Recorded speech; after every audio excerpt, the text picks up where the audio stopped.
parents, I just wanted to go ahead and show you a new part I added to my Canvas page. This will help if your child is having a hard time keeping up, writing down everything during Zoom, and also if your child is absent, so you can see what they worked on that day.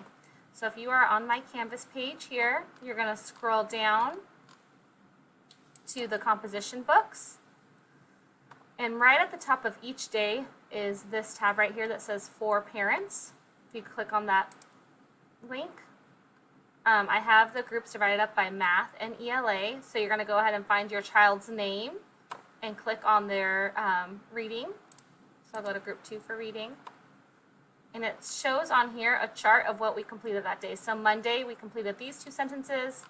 Tuesday we finished the rest. Wednesday we did some highlighting and annotating, and same with Thursday. And then there are also other assignments that will be here that they completed in the other rotations. And the same thing for math. So if you go into the math, find your child's name for math,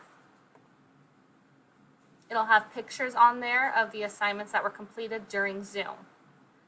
So a good practice would be their pages from their Go Math book can stay in their Go Math book, but all the loose pages, if you wanted to start a folder for curriculum pickup to pull these pages, they should be done and pull it to the side in order to turn it in for curriculum pickup.